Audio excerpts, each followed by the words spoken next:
Hello everyone, welcome back to Spider E Learning. आज हम बात करेंगे कि स्टॉक में इन्वेस्ट करने से पहले हमें किन बातों का ध्यान रखना चाहिए। जैसा कि आपने प्रीवियस वीडियोस के अंदर देखा कि हमें क्या नहीं करना चाहिए या किस किस तरीके के टूल हमारे पास अवेलेबल हैं, but before start investing in the stock you should know about 5 things कि आपकी मैंडेटरी ये चीज़ें ज़रूर हैं कि आप इन चीज़ों का ध्यान रखें। सबसे पहला आता है, जब किसी भी स्टॉक में आप इन्वेस्ट करें तो आप उसके ट्रेंड को एनालाइज करें। That is the trend analysis कि वो बुलिश ट्रेंड में चल रहा है, बियरिश ट्रेंड में चल रहा है, या फिर स्टॉक कंसोलिडेशन में है, साइडवेज एक तरह से जो होता है। तो उसके जो ट्रेंड को एनालाइज करके आप एक स्टॉक को बिल्कुल बॉटम लेवल पे या फिर एक रनिंग मोड के अंदर जो एक मिड टर्म एंट्री जो होती है उस चीज को भी आप पिकअप कर सकते हैं और अपने ट्रेड को एक प्रॉफिटेबल ट्रेड बना सकते हैं। दूसरा इसके अंदर होता है उसका पास्ट बिहेवियर, कि पर्टिकुलर उस स्टॉक ने किन किन पॉइंट्स पे आपका पीक्स या बॉटम क्रिएट किए थे, so that you can analyse और you can see the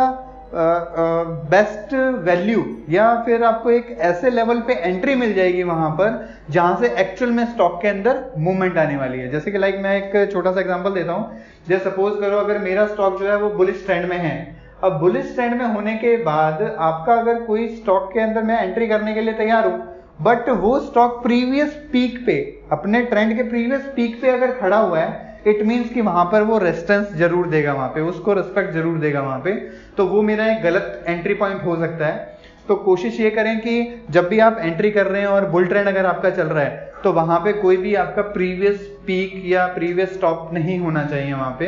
so that आप एक लंबा और एक अच्छा ट्रेड, एक बुल ट्रेंड जो है वो राइड कर पाए वहां पर। तीसरा पॉइंट हमारा है कि हमें वहां पर सेक्टर एनालिसिस करना चाहिए। जैसे कि पर्टिकुलर कोई भी स्टॉक हम जिसमें एंटर करने वाले हैं, हमने उसका ट्रेंड देख लिया, हमने उसका पास्ट बिहेवियर देख लिया, नाउ हमें उसके अंदर उसका सेक्टर एनालिसिस करना है कि पर्टिकुलर वो सेक्टर अपने इंडेक्स के अंदर, यानी कि जो निफ्टी विफ्टी जो इंडेक्स है उस इंडेक्स के साथ कितना आउट परफॉर्म या अंडर परफॉर्म कर रहा है। क्योंकि अगर मेरा जो सेक्टर अगर आउट परफॉर्मिंग रेंज में है या आउट परफॉर्म कर रहा है तो वहां पर मुझे उस स्टॉक के अंदर मूवमेंट मिलने के चांसेस भी ज्यादा होंगे। तो इस तरीके से हम वहां पर एक अच्छे ट्रेड के अंदर एंटर कर पाएंगे अगर हम साथ साथ उसके सेक्टर को भी एनालाइज कर सकते हैं कि वहां पर कितना वो आउट परफॉर्मर या अंडर परफॉर्म वो कर रहा है वहां पर। चौथा हमारा पॉइंट है कि वहां पर हमें अब वेट करना है ब्रेकआउट का, क्योंकि ऐसा नहीं है कि मैंने ये सब चीजें देख ली तो मैं सीधा बस एंटर कर जाऊं, क्योंकि ऐसा भी हो सकता है कि जिस रेट पे आप एंटर करें वहां थोड़े टाइम वो रुक करके या हल्का सा करेक्ट करके फिर वो मूवमेंट दे, तो that could be A panic situation for you कि भाई मैंने एंटर किया और मेरे जहां पे मैंने एंटर किया वहीं से रिवर्स हो गया है। तो वो पॉइंट अवॉइड करने के लिए एक ब्रेकआउट कंफर्मेशन का भी आप वेट करेंगे कि वो जैसे ही ट्रेंड जो हमारा चल रहा है उसके अकॉर्डिंगली, जो छोटे छोटे जो करंट डेज के अकॉर्डिंगली जो पिछले जो छोटे छोटे जो पीक्स बने हुए हैं उनको जैसे ही ब्रेकआउट करे, that is your confirmation to enter in the continuation of trend. That जो बड़े टाइम फ्रेम में हमने जो ट्रेंड एनालिसिस किया था, जैसे बुलिश ट्रेंड में है तो उसके कंटिन्यूएशन में जो होगा वो हमें वहां से आइडिया लग जाएगा और ब्रेकआउट कंफर्मेशन पे मैं अपनी बेस्ट एंट्री कर सकता हूं। या फिर कोई भी स्टॉक अगर बॉटम से रिवर्स कर रहा है, like lower top lower bottom बना रहा है और वहां से वो रिवर्स कर रहा है, तो उस ट्रेंड को, जो आपका लोअर टॉप लोअर बॉटम है, उस ट्रेंड को जैसे ही वो रिवर्स करके ब्रेकआउट कंफर्मेशन दे देगा, अपर ट्रेंड लाइन को क्रॉस कर देगा, that is the right time to enter in the stock. तो आपका ये फोर्थ पॉइंट था जहां पर हमने ब्रेकआउट कंफर्मेशन लिया। उसके बाद बहुत ही एक पॉइंट जरूरी होता है, that is the target and stop loss.